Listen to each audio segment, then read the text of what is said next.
Second Lineth, first time I met James Washington.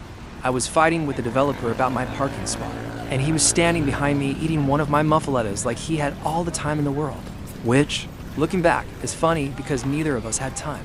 I didn't have time because I was running a food truck that was about to lose its location.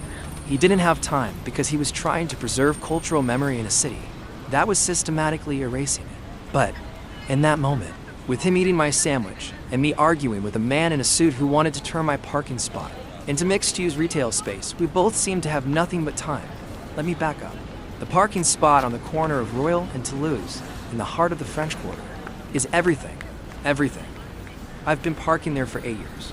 8 years of early mornings and late nights, building clientele, building reputation, building a business that kept my family's food tradition alive in a city that was rapidly forgetting what authentic meant. My grandfather opened the first restaurant in the 1950s. He and my grandmother made everything by hand. Gumbo from scratch, real dark root, hours of work. Jambalaya with the right balance of peppers and andouille. Muffalettas with the traditional olive salad recipe that's been in our family so long nobody remembers where it came from, just that you don't change it. My father expanded the restaurant in the 1970s, added a second location, trained an entire staff to cook the way our family cooked. Then came the 90s and the 2000s, and rents started climbing. Property values started climbing. Tourists started replacing locals. The restaurants my father had built with such care started becoming tourist traps, places where people came to say they'd been to New Orleans, not places where people came to actually eat New Orleans food. By the time I finished college, both restaurants had closed. The landlords wanted more money than the family restaurant business could generate. So I bought a food truck, used my savings, took out a small business loan, and converted a box on wheels into a kitchen where I could keep making the food my family had been making for 60 years. It wasn't glamorous, but it was ours. And the parking spot on Royal and Toulouse, the corner that got foot traffic and tourist attention, and locals who knew where to find us, became everything. That's where I was, in the middle of explaining this to a developer named Richard something, when James appeared with my muffaletta in his hand. "You want to say something?" I asked him, probably more aggressively than necessary. I was in the middle of an argument. I was stressed, and this guy was eating my food like he had front row seats to a show. "No, man," he said, finishing a bite. "This is really good, though. What's in this?" "Italian meats. Olive salad, provolone. That's a traditional muffaletta. That's what makes it a muffaletta, and not just a sandwich with a lot of stuff on it." I was answering his question despite not wanting to engage with anyone at that moment. "My family's been making them this way since my grandfather opened the original restaurant. It's really good," he said again. Like that was the most important information available in this conversation. Like understanding that the sandwich was good mattered more than understanding the business conflict I was in the middle of. "How long have you been here?" "At this spot?" 8 years. "Why?" "Because that means you know what this neighborhood used to be," he said. He was looking around at the street, at the buildings, at the space my food truck occupied. He was a black guy, probably late 20s, wearing business casual clothes that suggested he spent time around institutions. He had the bearing of someone who understood systems and how they worked and what happened when they didn't work for the people they were supposed to serve, before it became whatever it's becoming now. The developer, sensing he was losing control of the conversation, walked away. Something about finding his team, probably to find someone else's business to disrupt. "I'm James, the guy with my muffaletta said. I work at the Ogden Museum of Southern Art. I teach art history, lead community tours, run some programming, that kind of thing." "Luca," I said. I gave him my full name because it seemed like the kind of conversation where names mattered. "I make food. Apparently I also argue about parking rights with people who want to tear down New Orleans, one corner at a time." "You should probably keep doing both," James said. "The arguing, I mean, that spot matters. Not just for your business, for what this neighborhood actually is. But here's what I didn't know then. James Washington wasn't just someone who noticed my parking spot and decided to eat my sandwich while observing an urban development conflict. He was someone whose entire professional identity was built around trying to preserve what neighborhoods actually were in a city that was systematically replacing them with something more profitable. He worked at the Ogden Museum, which meant he spent his days in a building designed to celebrate and document the cultural heritage of New Orleans. But what he actually spent his days doing was watching gentrification erase the very communities he was trying to preserve. He'd been hired to run an oral history project interviewing longtime residents about what the French Quarter used to mean, how it functioned, what it was losing. It was a race against erasure. Document it before it's gone. Preserve memory before memory becomes inaccessible.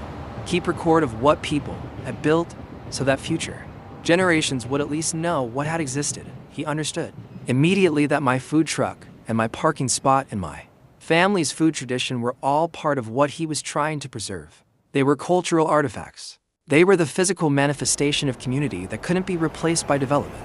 I didn't realize any of this for about 3 weeks, though. I just thought he was cute and had good taste in sandwiches. He started coming by the truck every other day. Not every day, every other day. Consistent. Like he'd scheduled it into his life with the same precision. He probably applied to museum programming. He'd order something, sit at the little counter I'd set up with 3 stools, and we'd talk about the neighborhood, about what was changing, about why it mattered, about the specific way that development works, the way it starts small, with one building, one parking lot, one corner, and then suddenly you realize that the entire neighborhood has been transformed into something that serves people who don't live there instead of people who do. The museum is doing an oral history project, he told me one afternoon. We were maybe 2 weeks into these regular conversations.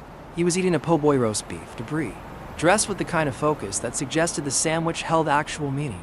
We're interviewing long-term residents about what the French Quarter used to be, what it meant, how it's changing, what's being lost. You're recording people talking about nostalgia, I asked. I didn't mean it to sound dismissive, but it did. We're recording people talking about what neighborhoods are and what they're becoming. He corrected me. We're trying to preserve memory before it's completely gone. Before the only record of what this place was is in the minds of people who are aging, and eventually won't be here to tell the story. He took another bite. We're trying to understand gentrification, not as an abstract economic process, but as something that actually displaces actual people and erases actual culture. And you think my food truck is part of what you're trying to preserve? I know it is. Your family's food, your parking spot, the way you're part of this neighborhood instead of just operating in it, that's what's disappearing. He looked at me directly. I want to interview you, but more than that, I want to understand why that parking spot matters so much to you. So I told him about my grandfather and my father, about how restaurants had closed because rent climbed and profit margins couldn't keep up, about how the food truck was my way of keeping something alive that wanted to be dead, that the city wanted to be dead, that progress wanted to be dead, that capitalism wanted to be dead, because it was more efficient to replace family businesses with chains and franchises and things that served nobody but investors. It's not really about parking. James said when I finished. No, it's not about parking. It's about preservation. Keeping something alive in a place that's designed to erase it. He was looking at my truck like he was seeing it for the first time. That's basically what my job is, except I'm trying to preserve memory instead of food tradition. You preserve memory. I preserve food tradition. Same goal, different methods. Yeah, same goal. By the end of that first month, James was coming to the truck for days a week. We developed a rhythm. He'd show up around 3 in the afternoon when business was slow.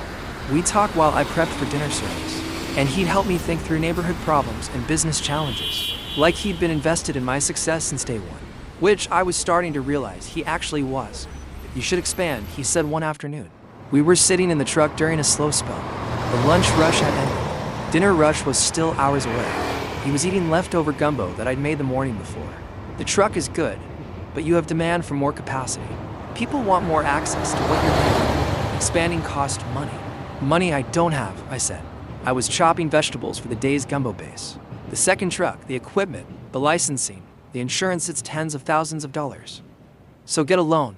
Loans require credit and business plans and the kind of financial stability that's easier if you're not a food truck owner in a neighborhood that's actively trying to price you out. I was thinking about my father, about how he tried to expand and failed because the economics didn't work. It's not like getting a museum job where you have institutional backing. Nobody's investing in New Orleans street food at the moment. They're investing in craft cocktails and farm-to-table restaurants that cost $30 a plate. So, you need different funding. Community funding. People who understand what you're doing, why it matters. He was thinking through this like it was a puzzle he could solve. What if you ran a community dinner? Something that showed people what you do, why it matters, and asked them to invest in keeping it alive. That's not how business works. It's how community works, he said. And there was something in his voice that suggested he'd thought about this before, that he understood something about resistance that went beyond business models. And community is what's actually under threat. The business is just the structure for keeping community alive. I thought about that. I was sitting at the counter of my food truck, surrounded by the tools of my family's trade. And James was telling me that business wasn't the point. Community was the point. Survival was the point. Keeping something alive in a place that wanted it dead was the point. Okay, I said, let's try it. Here's what changed. I let James help me organize what he called a neighborhood preservation dinner. He used his connections at the museum to get the word out. He created a flyer that explained what I was doing keeping a family food tradition alive in a neighborhood that was being gentrified away. He talked to people in the community. He contacted local media. He made it clear that this wasn't just a fundraiser. This was a statement. This was resistance. I used my reputation to get people to actually show up. I called friends. I posted on social media. I reached out to other food truck owners and small business operators who were also struggling with the same pressures. I made it clear that we were fighting for something bigger than individual businesses. We were fighting for what the neighborhood actually was. We rented a space in the lower quarter, an old event hall that had been used for second-line parades, the kind of street celebration that happens after New Orleans funerals. People dress up in elaborate feathers and sequins and dance behind the official parade, making a statement about grief and celebration and community. It felt appropriate. We were celebrating something to the continuation of a tradition, the preservation of a neighborhood identity, the decision to keep something alive. I cooked all day. James helped not because he knew what he was doing, but because he was willing to learn and follow instructions and understand that food is a language, and I was teaching him how to speak it. We made everything from scratch. Gumbo, which took 6 hours just for the roux. Jambalaya with the exact balance my family had been using for 60 years. Muffalettas with the olive salad recipe. Po' boys with roast beef and debris. Bagnets for dessert. Crawfish etouffee. Bread pudding. Red beans and rice stock. We worked side by side in the rented kitchen. And I realized at some point that this wasn't just about expanding my business. This was about something deeper. This was about James understanding what I was doing and helping me do it, not because he had anything to gain, but because he believed it mattered. 200 people showed up. 200 people showed up to eat food made by a family they'd never met in a neighborhood that was changing around them, to support something they understood without anyone having to explain it. The need to keep cultural traditions alive when the city was actively erasing them. They came from all parts of the city. Some were tourists who'd stumbled into the event. Some were longtime residents who knew what we were fighting for. Some were other small business owners facing the same pressures. Some were museum staff who understood what James was trying to do. Some were just people who believed that communities were worth preserving. By the end of the night, we'd raised enough money for a down payment on a second food truck. Not a lot of money, but enough. Enough to prove that people cared. Enough to prove that there was market for what I was doing beyond just quick lunch. Enough to prove that community preservation was something people would actually invest. And James and I sat on the curb outside the event hall around midnight, both exhausted, both satisfied in the way that comes from doing something that felt important, that actually worked. I said, yeah, it did. He was looking at the empty event space. You know what this is, right? This is what resistance looks like. Not angry resistance, not destructive resistance, but intentional resistance. You're choosing to keep your family's tradition alive in a city that's trying to replace it with something more profitable. I'm just trying to keep my business running. Yeah, but you're doing it in a way that preserves community. That teaches people about food culture. That creates space for neighborhood identity. He turned to look at me. That's revolutionary, even if it doesn't feel like it. I kissed him then. Not because I'd planned to. Not because the moment was romantic in any traditional sense, but because he'd understood what I was doing on a level that went beyond just business support. He'd understood that food and culture and neighborhood identity were all the same thing, and he'd helped me fight for all three. And somewhere in that fight, I'd fallen in love with him. When I pulled back, he was smiling. Was that he started? Yeah, that was, I said. The next 3 months were beautiful in a way I hadn't expected. James and I were building something together. Not just a business plan for the second truck, but a vision for what resistance looked like, what community preservation looked like, what love looked like when it was built on shared values instead of shared attraction. We got the second truck operational by August. I hired a cousin who'd been working in restaurants for 15 years. We positioned it in the Marigny neighborhood, another area being gentrified, another area that needed someone selling real food at real prices to real people who lived there. James kept coming by. He'd bring documentary projects he was working on. He'd interview me about what I was doing. He'd help me think through logistics. And somewhere between the business conversations and the community organizing, our relationship deepened into something that felt permanent. "Move in with me," he said one night. We were sitting in my truck after closing, counting cash from dinner service. "I have a place in the Bywater. It's not fancy, but it's big enough for both of us. And I'm tired of pretending this is just casual." "It's not casual for me either," I said. "Then move it." So I did. By September, I was living in James's apartment, a shotgun-style place with high ceilings and creaky floors and the kind of character that comes from actually being built in a place instead of thrown up as development. We painted the kitchen together. We hosted dinners where James would invite museum colleagues and I'd cook. We built a life that felt integrated: his work and my work and our work, all the same thing. And then everything changed. But here's the complication. James's job at the museum was about to change in ways that neither of us could have predicted. The Ogden Museum, which had been run by a long time New Orleans cultural advocates, got bought by a larger institution from New York. They had money and ambition and vision, but their vision wasn't about preserving local cultural memory. Their vision was about expansion, about creating a world-class destination, about attracting tourists, generating revenue, and turning the museum into something that served a broader audience than just the people who actually lived in New Orleans. The new director called a staff meeting in October. James came home that night looking like someone who'd been in a fight. "Asterisk, they want to change the programming," he said. "They want to move away from the oral history project. They want to shift toward exhibitions with broader appeal. More tourists, more money, less emphasis on preservation, and more emphasis on profit." "What did you say?" I asked. "I said that the oral history project was the most important work we do. I said that documentation of local cultural preservation was exactly what a museum in New Orleans should be focusing on." He sat down like his body had suddenly remembered that it wasn't a machine. "They offered me a promotion, curator of a new programming division. Better salary, better title, different mission. Are you going to take it?" "I don't know." He was looking at his hands. "The promotion is everything I should want. Better title, better pay, more authority. But it's authority in a direction I don't believe in. So don't take it. If I don't take it, they're going to hire someone who will. Someone who doesn't understand why the oral history project matters. Someone who'll let it quietly disappear while they build the new vision." He looked at me. I'm stuck between being complicit and being ineffective. And then something happened that changed everything. The developer who wanted my parking spot made an offer to the museum. Not an offer for my parking spot specifically, but an offer to buy the building next to it, the building that would give the museum enough space to expand. He was offering enough money that the museum, under new leadership focused on profit, was considering it, which meant my parking spot the corner of Royal and Toulouse that had been my family's access to neighborhood for 8 years was about to become museum parking infrastructure, which meant my food truck was about to lose its location. James found out about the deal from his bosses. He called me immediately. "They're going to take your spot," he said. "I know. The developer told me yesterday." "Why are you calm about this?" "Because I'm figuring out what comes next." I'd spent the night thinking through options. I can apply for a permanent spot. There's a waiting list for licensed vendor spots near Jackson Square. Or I can move the truck to a different neighborhood. Or I paused. I can fight it. I can go to the city.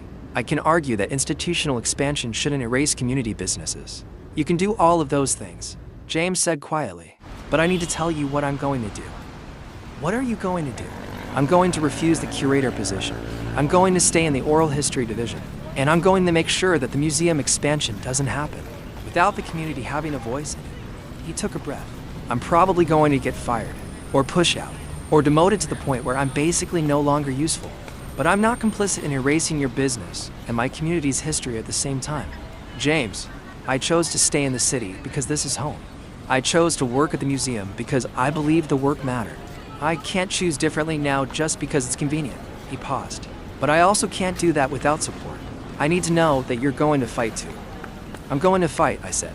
"But I need to know you're going to do it smart. Not martyr yourself for a parking spot. It's not about the parking spot. It's about what the parking spot represents." No. What followed was the kind of neighborhood organizing that doesn't make the news but changes how places work. James used his position to bring community voices into the museum expansion conversation. He invited longtime residents to speak about what would be lost. He organized walking tours that showed how the museum's expansion would displace existing community infrastructure. He made presentations that were technically internal, but that he carefully leaked to community newspapers and neighborhood blogs. He made it impossible for the museum leadership to ignore what they were doing. I worked with other food truck owners and small business operators. We applied for permanent spots. We organized community dinners that showed what would be lost if the institutions kept expanding. We talked to city officials about the need to preserve space for small businesses. We made it visible, tangible, and possible to ignore. The developer got frustrated. The museum got frustrated. The new director from New York, realizing that New Orleans wasn't going to cooperate with his vision the way other cities did, started looking for someone else to deal with the community resistance. Stopped by November. The museum announced they were scaling back the expansion. They'd keep their current footprint. My parking spot would remain mine. James kept his job. And more importantly, he kept the oral history project. The new museum leadership, realizing they couldn't implement their vision against community opposition, decided to fund both the expansion vision and the community preservation work. They hired 3 new oral history specialists. They expanded the project to include other neighborhoods. They made the choice to be a museum that served the community it was actually in, instead of trying to transform into something else. It wasn't a complete victory. The museum was still focused on expansion, still focused on profit, but the community had made it clear that expansion couldn't happen at the cost of community erasure. 1 year after James had eaten my muffaletta, while listening to me argue with the developer, we were sitting in my original food truck at closing time, counting cash from dinner service. The second truck was parked around the corner. Business had expanded. We'd hired 5 more people. We were thinking about a third truck. You know what's weird? James said. What? A year ago, I was doing oral history interviews about what neighborhoods used to be. Now I'm actually helping communities stay as they are instead of disappearing into history. He was smiling. That feels like I'm doing something that matters. You are, I said. You changed what was going to happen. We changed what was going to happen. You fought for your business. I fought for the community.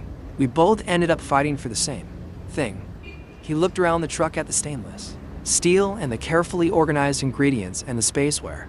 I've been making my family's food for 8 years. This matters, not just for you, for New Orleans, for the idea that places can stay themselves even when everything's trying to change them.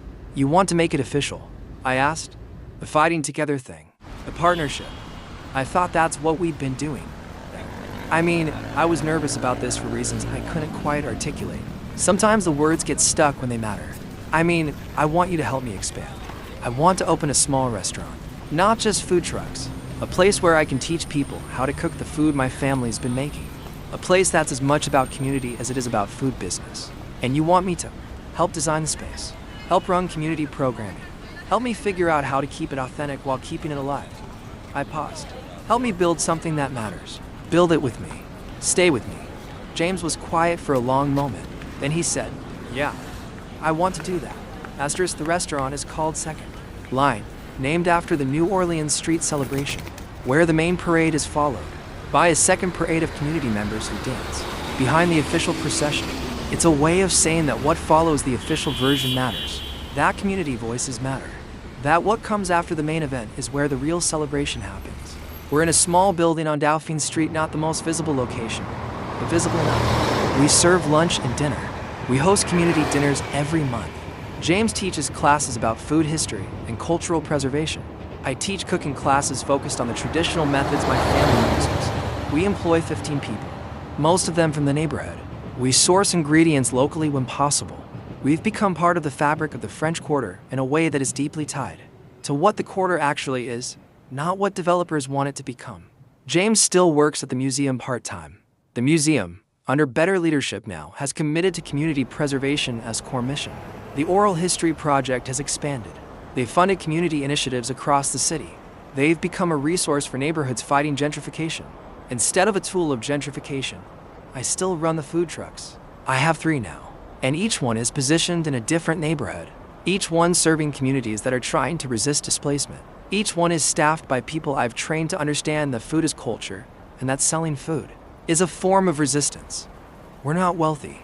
We're probably not going to be. Restaurant margins are thin.